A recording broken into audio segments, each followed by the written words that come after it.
Hi guys, welcome back to AFTV News Daily. We're starting earlier. It's 4 p.m.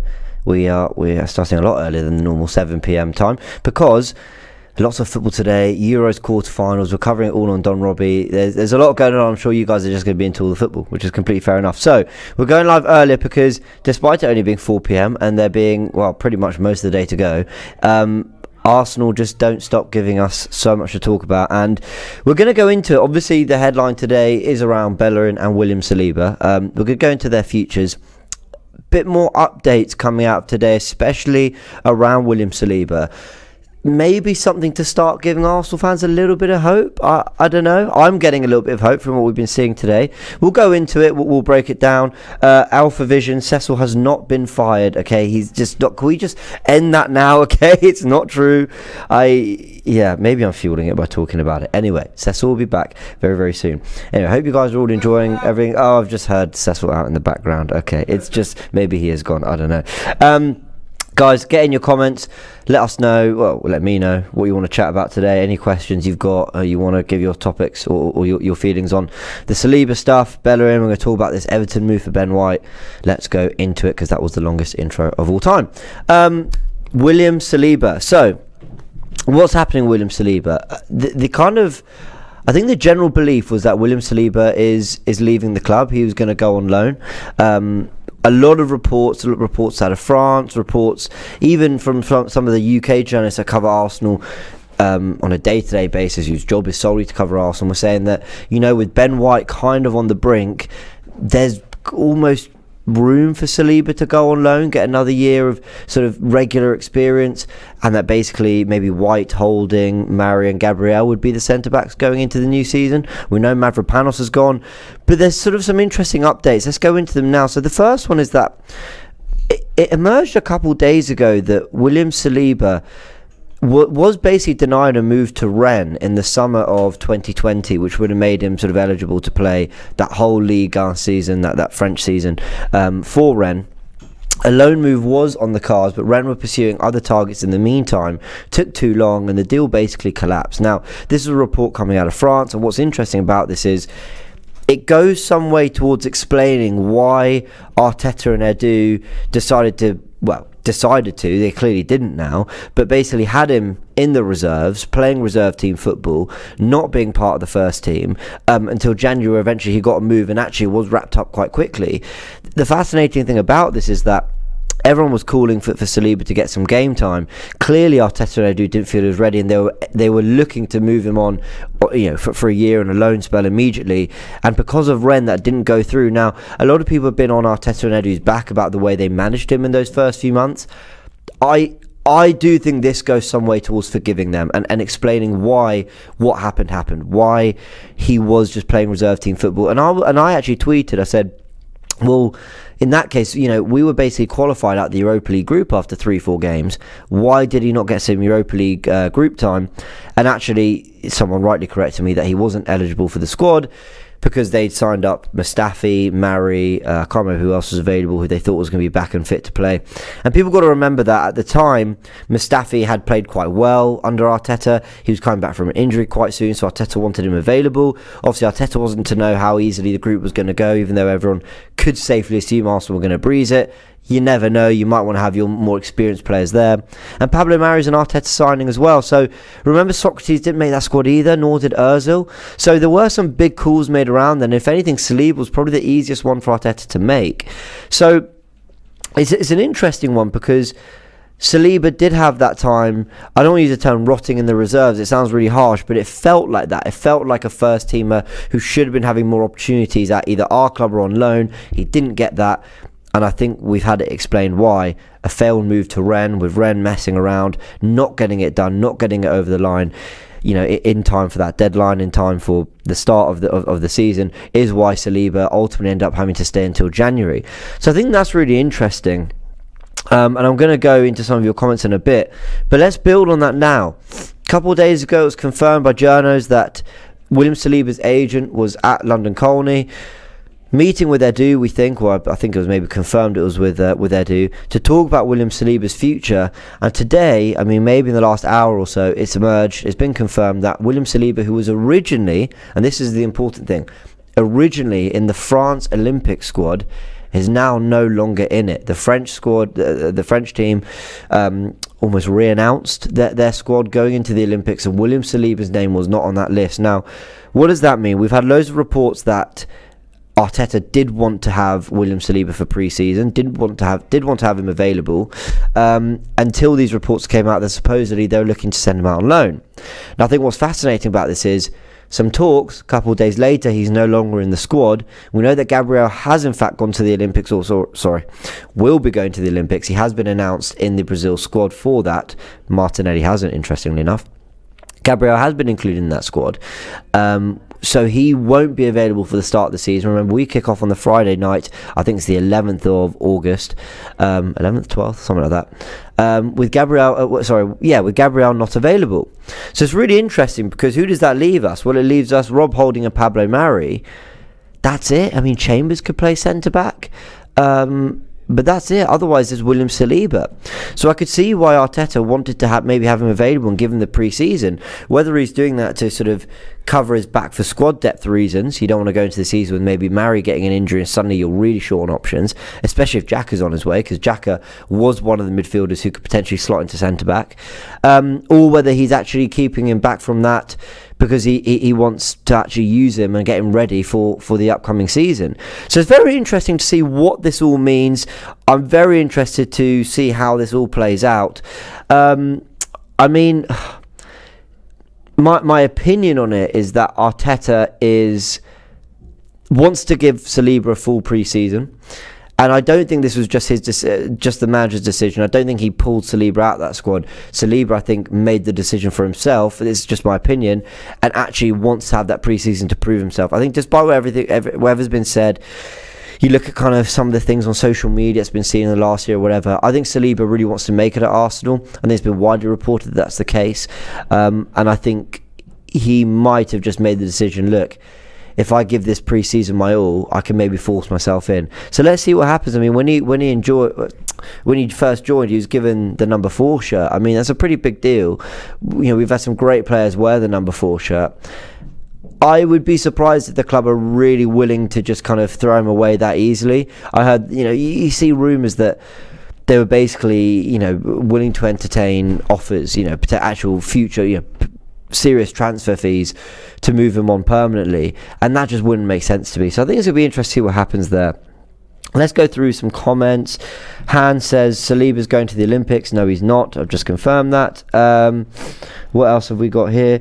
Arshal says Arsenal want to give Saliba a chance. I do think that's very true. I think, as I just said there, I think they want to give him a chance, and I think he wants to take every chance he can get. Dupe says Chambers was injured the whole group stages besides the last game. That's true, but I think we've got to remember that at the time when the decision was made as to who to register for those in the squad for those group games, Mari and Chambers were expected to be back sooner than they were.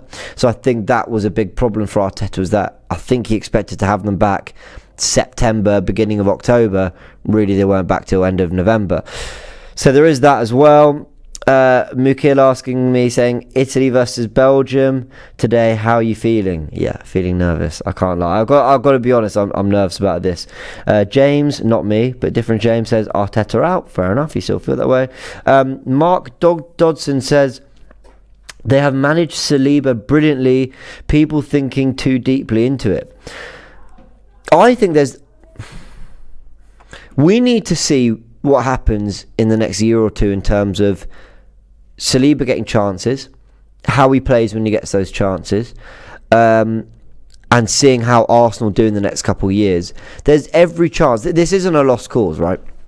There is every chance that this will all emerge, or not emerge, develop into actually evidence of Arteta and Edu managing him superbly. He had a lot going on when he first moved to the country. Don't forget the pandemic and all that. The club deemed him not ready. The defence was one of the better aspects to Arsenal last season. Still not perfect, but it was one of the best in the league in terms of goals conceded. There's every chance that Arteta was right in thinking, listen, we just don't need him quite yet. Let's go let him develop comfortably in a country where he's comfortable, in a league where he's comfortable, and we'll bring him back when we're ready. Arsenal are going through too much of a transition as a club for an 18, 19, 20-year-old centre-back to have that much pressure on them. So that could be true. The problem was that when Arsenal, you could see, wanted to play on the press, we sometimes had centre-backs that were too slow in the recovery, and then we had Saliba out on loan. I'm thinking, why is this guy not playing?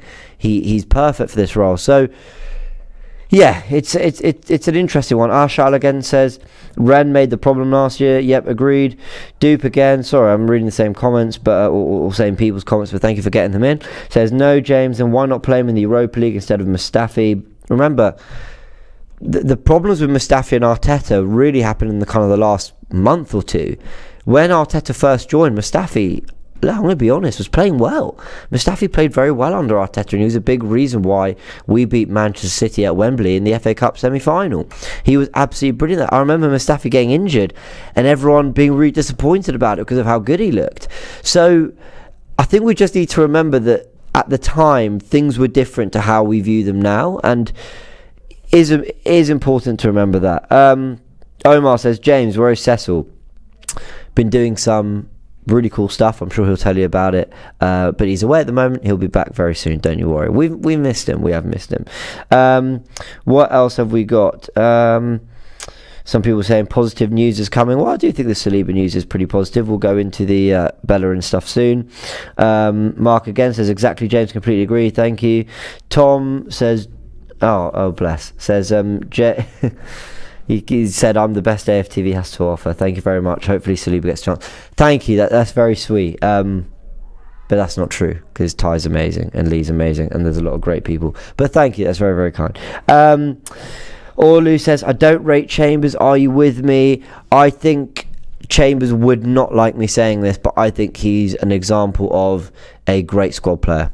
Great squad player. Can play right back, does it very competently, got a very good delivery on the ball. He can play centre back, he's got a little bit of pace about him, he's quite strong, he's good in the air. He can play in midfield, he excelled there for Fulham, in a struggling Fulham side a couple of years ago.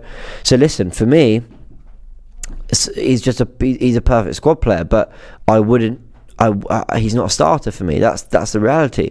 I thought he ended last season quite well, but I mean quite well. I mean, not, he wasn't doing on the right what Tierney was doing on the left. Maybe he wasn't asked to do that, but you know, he has games against West Ham where he looks like he can be that forward-thinking, marauding fullback, but I'm yet to be convinced that he's a starter for us. But listen, maybe I'm wrong. I like Callum Chambers a lot. I love his attitude. I love his personality. I think he's got a lot of attributes I really like. I'm just not sure about him, but you know, Chambers and what we do with him is going to be a part of what happens with Saliba in his future. Let's go through some other stuff. Han says picking Mustafi over Saliba is insanity. I mean, he looks it now, but as I said at the time, maybe it wasn't. Anderson says, oh mate, the lawyers are out. I think he might be referring to the people who defend Arteta. Listen, got to be balanced to look at both sides. But listen, I think jury's out on whether Saliba's been managed brilliantly or terribly. Could be either one. Let's have a little look.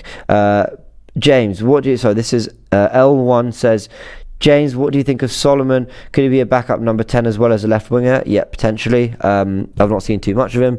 Yeah, the old YouTube compilation looks great. I love his kind of style, low centre of gravity, good ball carrier. I like him a lot. Reminds me of Eden Hazard in the way he runs, but I'm not sure he can translate what he's doing there to the Premier League. Maybe he can. I don't know. What do I think of Locatelli? Asks Speed Beast. I think Locatelli is quality, and he would be the perfect partner for Thomas Partey, in my opinion. I mean, in terms of complementing a player, that's exactly the kind of player we should be looking at. I mean, listen, I keep saying on every show, it depends what you think Thomas Partey is. If you think Thomas Partey is a box-to-box midfielder, you want him to get forward a bit more, be a bit more creative because he's got the ability on the ball to do that, then I think you get a Basuma, maybe a Locatelli, but I think Locatelli's proven he can be a bit more of a box-to-box. But if you see Partey as a defensive midfielder, you go for Renato Sanchez. You go for that kind of player. Getting Renato Sanchez might be very difficult, but you get a player who's got more flair about them, a bit more drive, a bit more guile, a bit more power in midfielder. I know Partey has that, but you go for someone who can make things happen in those intricacies in the final third, and I think Sanchez has that. Right, I think we've covered this Saliba stuff Plenty, really. Vixter says, James, Andre Silva looks set for Leipzig. Thoughts? I didn't really want Andre Silva. Listen, despite everything, I'm still very happy going into next season with Lacazette and Aubameyang as our strikers, Balogun as our kind of young backup, and Martinelli who can play there. I'm still happy with that. I still think Aubameyang and Lacazette can have a lot to offer. I don't think Aubameyang, it wasn't that long ago, he was like the best signing the club had ever made. Well, not ever, I'm exaggerating for comedic purposes. And then Lacazette, was having a very good season, scoring goals, looked a big part of our build-up. We won against Spurs, we won at Old Trafford, we won at, wasn't Stamford Bridge, but we beat Chelsea at home, we beat Leicester, all with Lacazette leading the line. So there is kind of evidence that maybe Lacazette is the striker, at least for now, to be leading that line. But listen, we'll see what happens. PW says, box to box, are you mad? Those players, he says, can shoot on target, but I think he means can't shoot on target. Yeah, we'll see. Official DPS says, hi James, what do you think of the idea of Martinelli, Smith Rowe getting the number 10 and becoming our creative player next season? I'd love Martinelli to get the number 10 shirt. I think it'd be great, and give Smith Rowe the number 8. Why not? Okay, let's move this along. Hector Bellerin. We've known for a while that he wants to leave the club. Fabrizio Romano is just convinced that Bellerin's off. At some point this summer it's going to happen. He's going. So that's interesting. I think it's a case of getting the right deal for Arsenal and getting the right move for him. I think this is a big move. It's potentially the biggest move of his career, because I don't see him... This might be harsh. I don't see him going to, say, a Real Betis, doing really well, and then going to a Barcelona. I think this is where his big move will come. Or at least the biggest move he's got left will come, and therefore I see it being to an Inter Milan, an AC, a Juve, a Valencia, a Villarreal, somewhere like that, maybe, with all due respect to the other clubs I mentioned. I think this is going to be a very interesting one. I think it's about just getting it right for the party, all parties involved.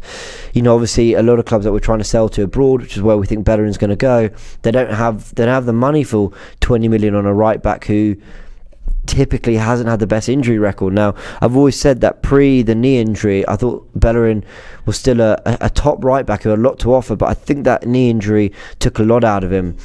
Some players rely on pace, so that's all they've got, and that's actually okay. Bellerin and his pace wasn't all he had. He also had good anticipation, he had good awareness, he was very good at getting to the byline and putting a decent low cross into the box. He had other things, but when you took away that pace, which I think the knee injury did for him, the other things became less effective. And as you watch him now, and I hate saying it because it's not his fault and I feel bad for it, but he looks more awkward on the ball, and I feel like that's something we didn't see before, and maybe that's a knee injury thing. So I don't know. I wish him all the best, because I think, clearly he's a good bloke who does a lot of great stuff away from football, and I've got all the respect in the world for that. I also believe he bleeds red and white. I believe he loves Arsenal, but it's not really happened for him. And he's one of these players as well that often get scapegoated, but then you can be very critical of a player without scapegoating them. And for me, while I thought he was often scapegoated, I will still say I think he had a very poor season. So it's time for both parties to move on, a bit like I've said with Xhaka. And Inter Milan are in for him. So the report is that it's going to be a £20 million roughly kind of fee. It's going to be about £20 million that's going to get him over the line out of Arsenal. But he's Inter Milan's top target. Now, Zappacosta was a player they're looking at. I think he was still on loan from Chelsea, so making that a permanent deal would be interesting to see what Chelsea are looking to do there. But with Bellerin, there's been talks of a loan with an option to buy, or a loan with a mandatory fee at the end. All a little bit complicated. I think Arsenal just want the cash up front. I don't think they're desperate for the cash up front, but I think as we've seen with Granit Xhaka and his move to Roma, Arsenal are playing hardball. They're not just going to give these players away. They're going to get what they believe they're worth. Got Granit Xhaka on the screen right now, who's obviously suspended. I can't play in the game today. So interesting to see what happens with Bellerin. I think he's going to go, and I think they're going to meet in the middle. I think there'll be some sort of like £5 million loan fee with a mandatory 15 million next summer, something like that. I could see that happening, but I think he's off. And the big news is that it's being confirmed pretty much that Inter Milan's top target is Bellerin. I think we're going to see that going back and forth a bit now, rather than the big range of clubs we've been hearing of. I think think it's going to be about Bellerin and Inter Milan now, so we'll see how that progresses. Couple more things to talk about. I mean, I wasn't going to go into it right now, but as people are mentioning it, I may as well hop straight in. Sergio Ramos. I've not even put this on the ticker because I just don't believe this rumour. I think it was a theory I had, and Fabrizio Romano on the Arsenal Lounge confirmed this. I was watching that show, and there are a lot of reporters out there who will throw Arsenal's name into a report because it gets clicks, because it provides a bit of shock factor, because Arsenal are trying to, I'm going to put trying to there because they're not yet, go through a transfer overhaul, go through a squad overhaul. And how easy is it to just say, they want Ben White, they're not sure about Saliba's future, well, they must be after Ramos. Arsenal might have picked up the phone and had a courtesy call to see where Ramos was in terms of, hey, move to London, Premier League footballer. But I'm not really going to give this much more airtime. I'm seeing people talk about it. I don't think it's a thing at all. I think Ramos was desperate to stay at Real Madrid. Ramos has that prestige as a footballer. What I mean by that, he's a Rolls-Royce footballer in that he's that marketable player, isn't he? Sergio Ramos. He's the guy he's the centre-back that takes penalties and free kicks, you know. He's the guy who won 4 Champions Leagues with Real Madrid. I think it was only the 4. I said only the 4. How I would take only 4 at Arsenal. But, you know, 3 in a row, and what a big part he was with some of those last-minute equalisers, some of those goals, and Arsenal, listen, I will argue, I'll argue for years that Arsenal are a massive, massive, massive club still. But Ramos isn't looking for the massive club for the CV. He's looking for the next club that might bring him back the Champions League. That's what I think he's going to PSG. I think he's going to PSG. He'll see what Thiago Silva done at Chelsea, and he'll be thinking, yeah, PSG, get a nice healthy paycheck, live in Paris, what a life, play with some great players, Neymar, Mbappe and all them, and maybe win the Champions League. I think that's what he'll be doing. So yeah, Wade says, James, can we talk about realistic news? Please take Ramos out your mouth. Listen, thanks Wade for tuning in. Realistic news or not, it's news that's out there, so we've got to cover it.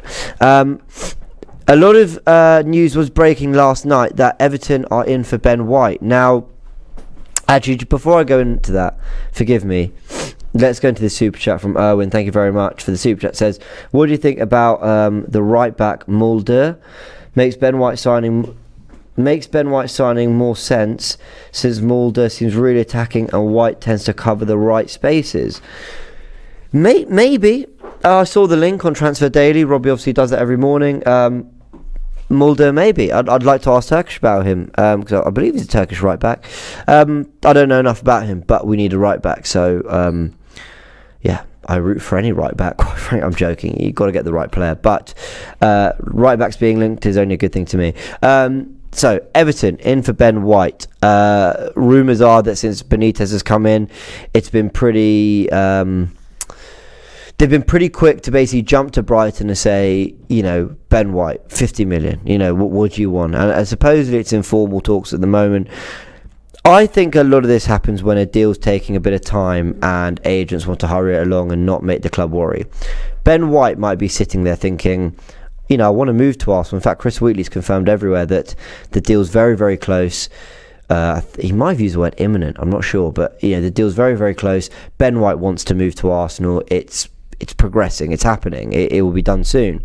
But I think what's interesting about it is, if Ben White's at the Euros, obviously he's not playing at the moment, he'll be training, it'll be part of it, of course, but, is he not saying, are we definitely saying he's not turning to his agent and saying, can we speed this along a little bit, what's holding it up? I spoke to a journalist a couple of years ago, family friend, really, really big journalist in the world of football, who said that Arsenal are notorious ditherers.